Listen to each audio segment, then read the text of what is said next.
നമസ്കാരം. ഇന്ന് നമ്മൾ ചെയ്യാൻ പോകുന്നത് ഒരു ബീഫ് റെസിപ്പിയാണ്, ബീഫ് ഡ്രൈ ഫ്രൈ. ഇത് നിങ്ങൾക്ക് ഒരു സ്റ്റാർട്ടറായിട്ടോ സൈഡ് ഡിഷായിട്ടോ സെർവ് ചെയ്യാൻ പറ്റുന്ന ഡിഷാണ്.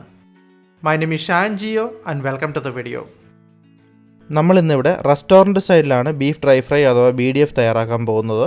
അതിനായിട്ട് കട്ട് ചെയ്ത് കഴുകി വൃത്തിയാക്കിയെടുത്ത് 1 കിലോ ബീഫ് എടുത്തിട്ടുണ്ട്. ഇതുപോലെ 1 ഇഞ്ച് കനത്തിൽ അല്പം വലുതാക്കി വേണം ബീഫ് കട്ട് ചെയ്തെടുക്കാൻ. 4 മുതൽ 5 പേർക്ക് വരെ സെർവ് ചെയ്യാൻ 1 കിലോ ബീഫ് മതിയാകും.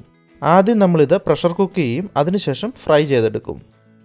അതിനായി ഞാനിത് പ്രഷർ കുക്കറിലേക്ക് മാറ്റിയിട്ടുണ്ട്. ഇനി ഇതിലേക്ക് 1/2 ടീസ്പൂൺ മഞ്ഞൾപ്പൊടി, 1/2 ടേബിൾ സ്പൂൺ മുളക് പൊടി. കുക്കിംഗ് പഠിച്ചു വരുന്നവർ ടീസ്പൂണും ടേബിൾ സ്പൂണും മാറിപ്പോകാതിരിക്കാൻ ശ്രദ്ധിക്കുക. 1 ടീസ്പൂൺ ക്രഷ് ചെയ്തെടുത്ത കുരുമുളക്, 1 ടീസ്പൂൺ ഉപ്പ്, 1/4 കപ്പ് വെള്ളം, വളരെ കുറച്ച് വെള്ളം മതി. ഇത്രയും ഇൻഗ്രീഡിയൻസ് ചേർത്ത് നന്നായിട്ട് ഇളക്കി യോജിപ്പിക്കുക. ഇനി ഇത് ഒരു 80-90% വേവുന്നത് വരെ പ്രഷർ കുക്ക് ചെയ്യുക. പൂർണ്ണമായിട്ടും വേവിക്കേണ്ട ആവശ്യമില്ല, ബാക്കിയുള്ളത് ഫ്രൈ ചെയ്യുമ്പോൾ വെന്തോളും. ഇനി പ്രഷർ കുക്കർ അടച്ചു വെച്ച് ഫസ്റ്റ് വിസിൽ വരുന്നത് വരെ ഹൈ ഫ്ലെയിമിൽ വേവിക്കുക. ഫസ്റ്റ് വിസിലിന് ശേഷം അടുത്ത 3-4 വിസിൽ വരുന്നത് വരെ ലോ ഫ്ലെയിമിൽ വേവിക്കുക. അതിനുശേഷം സ്റ്റൗ ഓഫ് ചെയ്ത് 15 മുതൽ 20 മിനിറ്റ് നേരം വരെ പ്രഷർ കുക്കർ അനക്കാതെ വയ്ക്കുക. വിസിലുകളുടെ എണ്ണം കൃത്യമായി പറയാൻ പറ്റില്ല, അത് ഓരോ രാജ്യത്തും കിട്ടുന്ന ബീഫിൻ്റെ വേവ്, പ്രഷർ കുക്കറിൻ്റെ വലിപ്പം, പ്രഷർ കുക്കറിൻ്റെ ബ്രാൻഡ് ഇതിനെയെല്ലാം അനുസരിച്ചിരിക്കും. ഇന്ത്യയിൽ കിട്ടുന്ന ബീഫ് വേവാൻ അല്പസമയം കൂടുതൽ എടുക്കാറുണ്ട്. അത് ചിലപ്പോൾ 3 മുതൽ 5 വിസിൽ വരെയൊക്കെ പോവാറുണ്ട്. ബീഫിൽ നിന്നും വെള്ളമൊക്കെ ഇറങ്ങി അത് ആവശ്യത്തിന് വെന്തിട്ടുണ്ട്. ഇനി ഇത് വെള്ളത്തിൽ നിന്നും കോരിയെടുത്ത് ചൂട് അല്പം കുറയുന്നതിനായി മാറ്റിവെക്കുക. അതുപോലെ തന്നെ ഈ ബീഫ് വെന്ത വെള്ളം അല്പം എടുത്ത് മാറ്റിവെക്കുക, അത് നമുക്ക് ആവശ്യം വരും. ബീഫിൻ്റെ ചൂട് കുറഞ്ഞിട്ടുണ്ട്. ഇനി ഇത് ഫ്രഞ്ച് ഫ്രൈസ് ഒക്കെ പോലെ നീളത്തിൽ കട്ട് ചെയ്തെടുക്കുക. നേരത്തെ സൂചിപ്പിച്ചതുപോലെ തന്നെ ബീഫ് കുക്ക് ചെയ്യുമ്പോൾ 100% വേവിക്കരുത്. അങ്ങനെ വേവിച്ചാൽ ഇത് കട്ട് ചെയ്യുമ്പോൾ പൊടിഞ്ഞു പോകും. അതുകൊണ്ട് എപ്പോഴും ഒരു 80 മുതൽ 90% വരെയേ വേവിക്കാവൂ. ഇതുപോലെ കനം കുറച്ച് നീളത്തിൽ വേണം കട്ട് ചെയ്തെടുക്കാൻ. ഞാനിവിടെ മുഴുവൻ ബീഫും കട്ട് ചെയ്തെടുത്തിട്ടുണ്ട്. ഇനി ഇതൊന്ന് മസാലയൊക്കെ തേച്ച് മാരിനേറ്റ് ചെയ്ത ശേഷം ഫ്രൈ ചെയ്തെടുക്കണം. അതിനായിട്ടൊരു മിക്സിംഗ് ബൗളിലേക്ക് ആദ്യമായിട്ട് 2 table spoon ginger garlic paste, ഇഞ്ചി വെളുത്തുള്ളി അരച്ചത്, 3 ടേബിൾ സ്പൂൺ കോൺഫ്ലോർ ഇല്ലെങ്കിൽ ഒരു മുട്ടയുടെ വെള്ള ചേർത്താൽ മതിയാകും.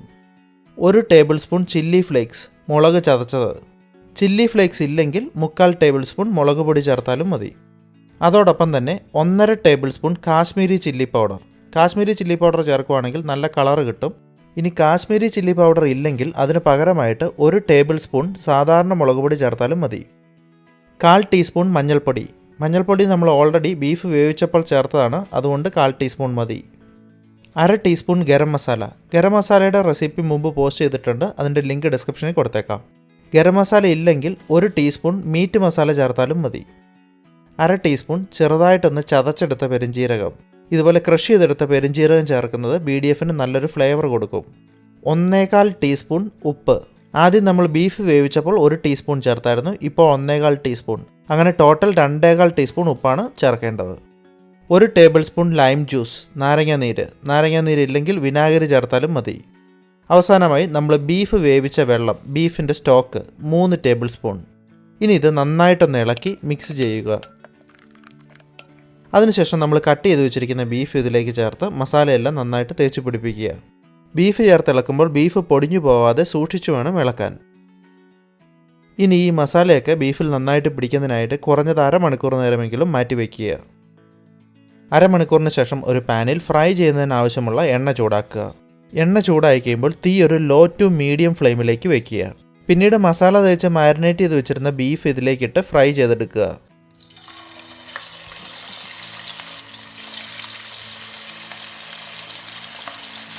ഇതുപോലെ സ്പ്രെഡ് ചെയ്ത് വേണം ഇടാൻ, അല്ലെങ്കിൽ എല്ലാം കൂടെ ഒട്ടിച്ചേർന്നിരിക്കും.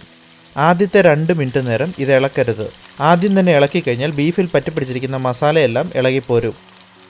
2-3 മിനിറ്റിന് ശേഷം ഒന്ന് ചെറുതായിട്ട് ഇളക്കി കൊടുക്കുക. നേരത്തെ സൂചിപ്പിച്ചതുപോലെ തന്നെ തീ എപ്പോഴും ലോ ടു മീഡിയം ലെവലിലായിരിക്കണം, ഒരു കാരണവശാലും കൂട്ടി വയ്ക്കരുത്. തീ കൂട്ടി വെച്ച് കഴിഞ്ഞ് കഴിഞ്ഞാൽ ഇതിൻ്റെ പുറം ഭാഗം പെട്ടെന്ന് കരിയും, കൂടുതൽ ഡ്രൈ ആയി പോവുകയും ചെയ്യും. അതുപോലെ ഇത്രയും എണ്ണ വേണമെന്നില്ല, ഇതിൻ്റെ പകുതി എണ്ണയാണെങ്കിലും മതി. ഒരു വശം വെന്ത് കഴിയുമ്പോൾ ഒന്ന് മറച്ചിട്ട് കൊടുത്താൽ മതി. ഇതിപ്പോൾ ഏകദേശം 4 മിനിറ്റ് ആയിട്ടുണ്ട്. എണ്ണയിൽ നിന്ന് എടുക്കാറായി. അതിനു മുമ്പായിട്ട് ഇതിലേക്ക് ഒന്ന് ഗാർണിഷ് ചെയ്യുന്നതിനായിട്ടും അതുപോലെ തന്നെ അല്പം രുചിക്ക് വേണ്ടിയും 5 പച്ചമുളക് നടുവേ കീറിയത്, അല്പം കറിവേപ്പില, ഇത്രയും ചേർത്ത് ഒന്ന് ഇളക്കുക.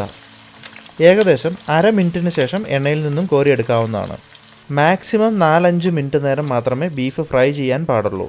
അതിൽ കൂടുതൽ ഇത് ഫ്രൈ ചെയ്ത് കഴിഞ്ഞാൽ ഇത് കൂടുതൽ ഹാർഡാവുകയും കഴിക്കാൻ ബുദ്ധിമുട്ടാവുകയും ചെയ്യും. ചില സ്ഥലങ്ങളിൽ ഇതിനെ ബീഫ് ചില്ലി എന്നും ബീഫ് ചില്ലി ഫ്രൈ എന്നൊക്കെ പറയാറുണ്ട്. അപ്പോൾ ബീഫ് ഡ്രൈ ഫ്രൈ എല്ലാവരും ട്രൈ ചെയ്ത് നോക്കിയിട്ട് നിങ്ങളുടെ ഫീഡ്ബാക്സ് ഒന്ന് താഴെ കമൻറ്റ് ചെയ്യുക. ഇൻഗ്രീഡിയൻസിൻ്റെ ലിസ്റ്റ് ഡിസ്ക്രിപ്ഷനിൽ കൊടുത്തിട്ടുണ്ട്. See you with another video. Thanks for watching.